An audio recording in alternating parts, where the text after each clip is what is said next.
The opinions shared on Teal Time with Hope reflect those of the host and guests. Unless there's an expert in their field joining us, this podcast is for education and support only and does not replace medical or mental health advice.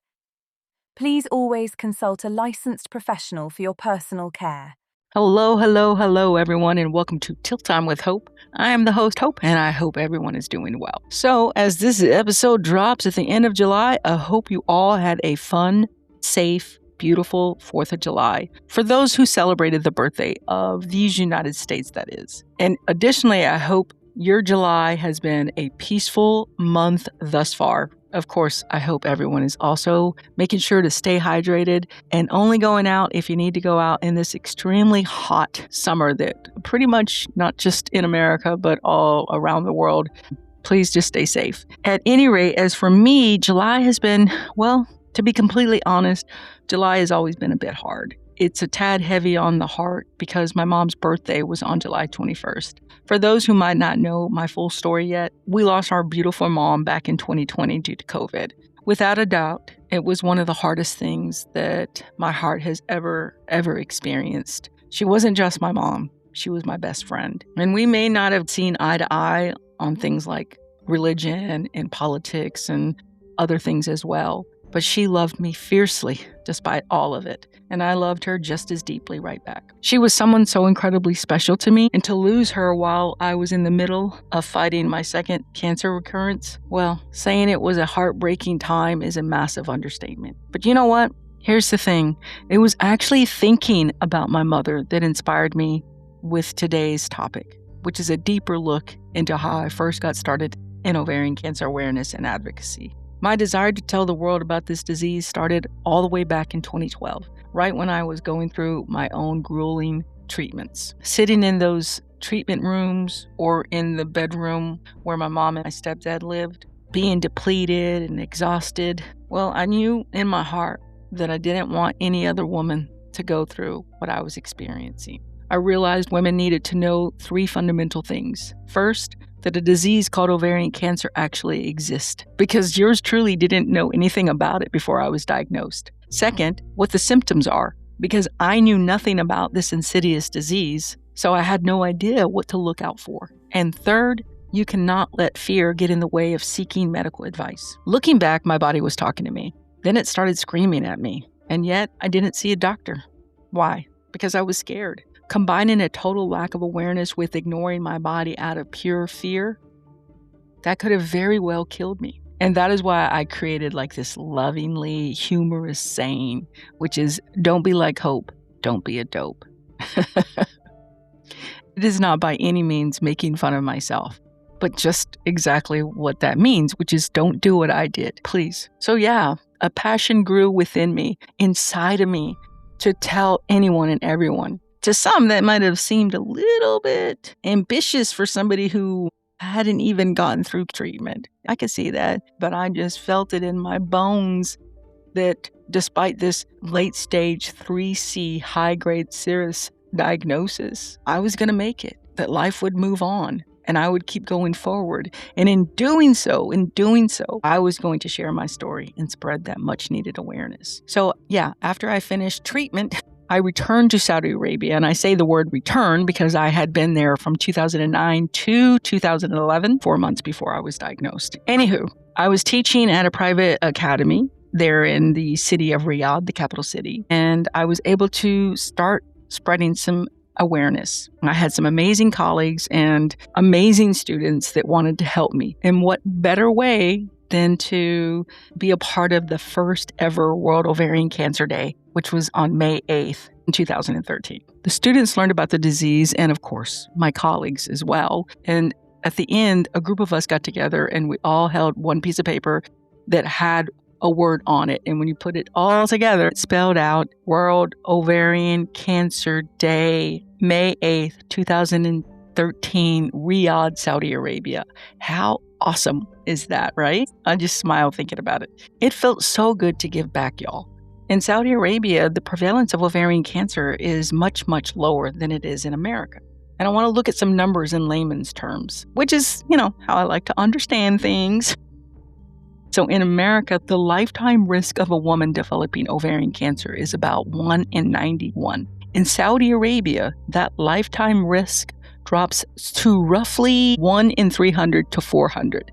Now, real quick side note, some of you might be going, oh, wait a minute, Hope, I thought it was 1 in 78. And I thought it was too, but this is updated numbers, which means it's gotten better. Is it a whole heck of a lot better? No, but better, well, is better, and that's what matters. And that's the hope that it will continue to get better and better and better until we find a cure. Now, when you look at these statistics, some people might go, oh, it's rare there, so we don't need to worry about it. But here's the thing, a lower risk does not mean zero risk. In fact, because the prevalence is lower in Saudi Arabia, public awareness is almost non-existent, at least back then. When I shared my story, almost all of my students and colleagues, whether they were from Arab nations or Western countries, had never even heard of ovarian cancer, or if they did know, they didn't know what to look out for. The need for awareness was there, and I aim to do just that. But before continuing with that, I felt like I had to get to know other TEAL sisters and learn from what they were doing. So I went online to look at places that I can get involved with, knowing that I was going to go home for the summer. And in my search, I found an organization which used to be called OCNA, Ovarian Cancer National Alliance, I believe, and now goes by OCRA, Ovarian Cancer Research Alliance. They held an annual conference in Washington, D.C. And y'all, this is exactly where those beautiful memories of my mom come right back into the story. I had already made my mind up to go to D.C., but I asked my mom to come with me. I wanted us to have true, uninterrupted quality time together. Growing up as one of 4 kids raised by a hardworking single mother, alone time with her was rare. So getting her all to myself on that trip created memories that will stay with me forever. And yes, IMO, adult children still like to spend quality alone time with their parent. Anywho, even though the conference was in Washington, D.C., I figured that maybe we'll go a little out of the way to see the Niagara Falls because neither of us had seen it. And it was a really beautiful sight. Albeit we were really tired, so it's not like we spent a long time in that area. But still, we both could say we saw it, and that's what matters. So yeah, once we got into the hotel, it was just completely TEALtastic because there was just a sea of teal everywhere. And for anyone who doesn't know, hint, hint, it's in the name of this podcast, teal is the official color for ovarian cancer. And there was teal everywhere. It just felt so good to be surrounded by survivors. Women who finished treatment years ago, women who just finished, and women still in active treatment, along with women and men who had lost a loved one to ovarian cancer. On that first day, we sat at a table with 2 remarkably sweet women named Janice and Pat.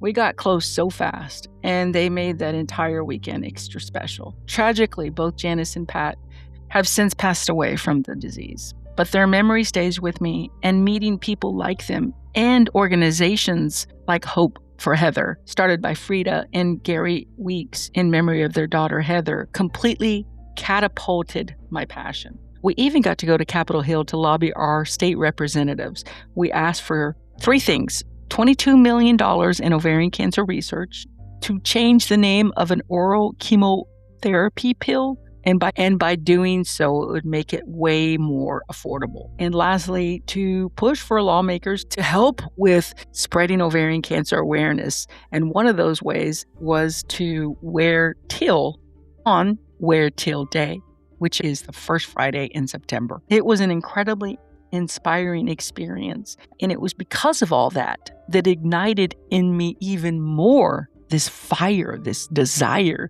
to continue to spread ovarian cancer awareness. Now, if you fast forward to 2016, I was back in Saudi Arabia, but at a different college. And I was sitting in the cafeteria with a dear friend, colleague. Her name is Gina. And I said something like, I am so grateful to be alive. I have survived a horrific diagnosis for 4 years now, and I just want to do more.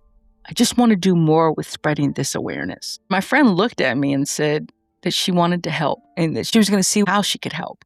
I knew when she said that, I knew it wasn't just her trying to be nice. No, she really meant it.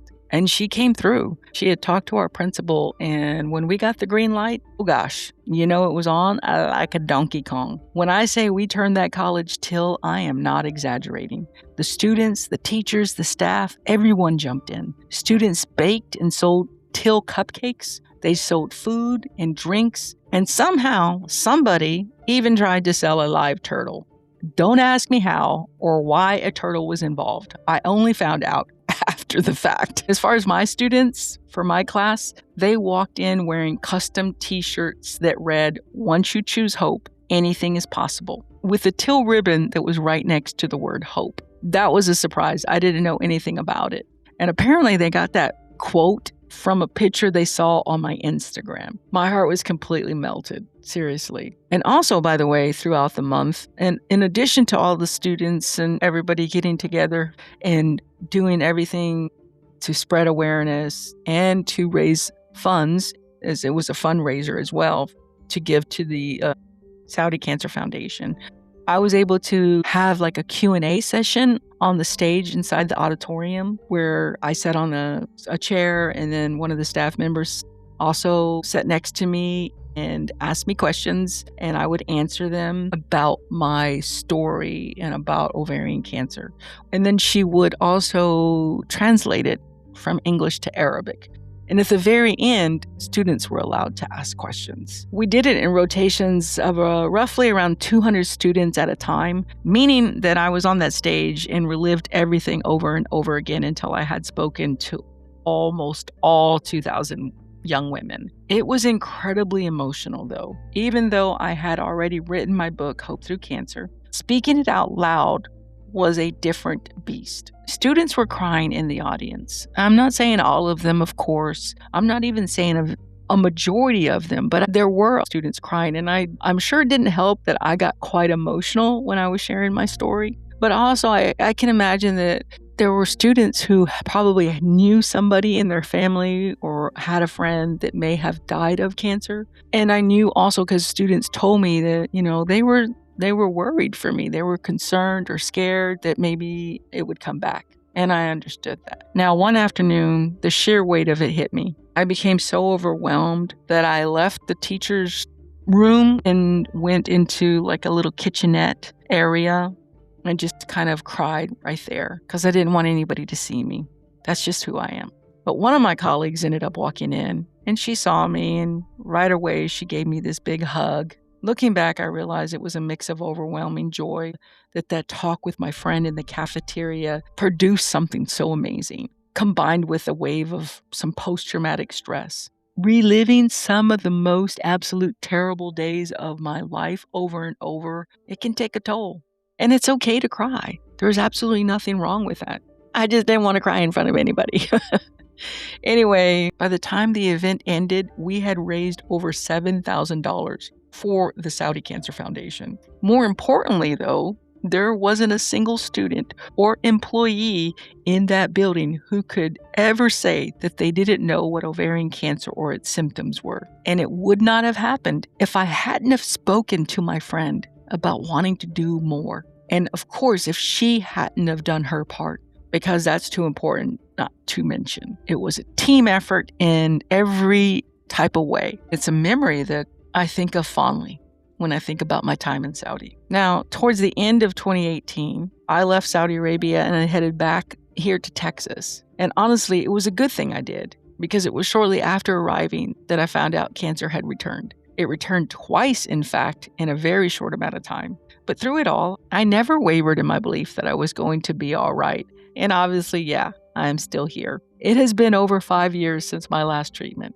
and I am so incredibly happy to say that I have never lost that desire and passion to keep spreading awareness. Because here's the heavy reality. As I have continued to live, more and more women have died from ovarian cancer. And among those many women are TEAL sisters I have met along the way. I even have a very close friend who lost her mom to this insidious disease a little bit before I had lost my mom to COVID. I know that a huge reason, nay, the main reason I keep sharing my story, I keep talking about ovarian cancer, is because women are still getting caught late. And because they are getting caught late, women are still dying from it. Now, of course, I can't ever say that advocacy and awareness will magically stop a woman from ever getting the disease. But what it does do is let women know what this disease is about and how it will always be better to go to a doctor sooner rather than later. So I share, and that is exactly why I created this podcast. I wanted to build a safe harbor, a dedicated space for women to do just that, share their stories. Whether you have finished treatment, are currently sitting in a chemo chair, or lost a loved one and want to keep their memory alive. I know it may not garner a massive audience like true crime podcasts do, but what I said all those years ago remains my absolute truth today. Even if one woman is saved by hearing my story, learning about ovarian cancer and its symptoms, then that's all that matters. I don't know if cancer's ever going to come back. Maybe it will, maybe it won't. But one thing's for sure, I will leave this world, just like all of us will. But before that happens, I'm going to continue to be grateful for this life. I'm going to continue to keep moving forward. And I'm going to continue with advocacy always in my heart. I'll do it with this podcast. I'll do it with the simple act of taping an ovarian cancer symptom card to the back of my car's front passenger seat so rideshare passengers can see it and conversations could be started and have been started because of that symptom card being there. I'll do it with leaving symptom cards in public bathrooms or at restaurants or at coffee shops or anywhere else I can think of. And I have done all those things, by the way. It may seem like a small thing, but those small things, I truly, truly believe, can and do make a difference. And look, sometimes I sit back and wonder if I'm actually making any difference at all. But when those doubts creep in, I remind myself of the time a former colleague in Saudi Arabia reached out on Facebook Messenger. She told me that she was asking her class for ideas for an awareness project. And one of her students asked if they could do something for ovarian cancer. Mind you, this was in a city I had never, ever taught in. And curious because why ovarian cancer? She asked why that cancer to the student. And she said she used to have a teacher who survived it. And she wanted to help share awareness. That former colleague, I think she just wanted me to know that me talking about ovarian cancer awareness is making a difference and that I'm making a difference. And the other thing is when somebody I went to high school with reached out on Facebook and asked if she could buy a copy of my book because a friend of hers' daughter had just been diagnosed with ovarian cancer. She asked for my address so she could send the payment. And when I got the letter, I was just expecting, a check or cash, which, like who writes letters anymore? Like, really? But she did. She wrote in her letter that she enjoys following me on Facebook and that something like I'm making a difference. And I can't help but smile while also wanting to cry tears of joy thinking about those things. And make no mistake, it's not because I want applause or something like that, pat on the back. No, it's not about that. It's because I truly, deeply want to leave a positive mark on this world by giving back. I want to live with immense gratitude and spread much needed awareness about a cancer that too many women still know little to nothing about. That's what I believe the whole point of advocacy is about. To share because we care so much and because we want to save lives. Thank you for letting me share all of this with you today. I will always believe that knowledge is power and that hashtag sharing is caring, like I like to say. So please take everything that you learn from my story and the stories of the beautiful women who have come on to this podcast and pass that knowledge along. Share what you know about ovarian cancer because you never, ever know whose life you might be saving. Thanks for giving me a listen, and I truly hope you come back for more. As always, please make sure to rate, review, and follow wherever you listen to your podcast. And yes, as I like to always try to say at the end of every episode, if you know somebody that would like to share their story of going through ovarian cancer, or if you know somebody that lost somebody to ovarian cancer and would like to share the story of their loved one, please let them know they can reach out to me on Spotify, on Amazon Music, through my Facebook account that's under the same name as this podcast, or in an email that I'll leave in the show notes of this episode. I really appreciate it because, I know we can get more guests to share their stories, and I can't wait to do that. All right. Until next time, this has been Till Time with Hope. I am your host, Hope. Be well. Stay safe. God bless. Bye for now.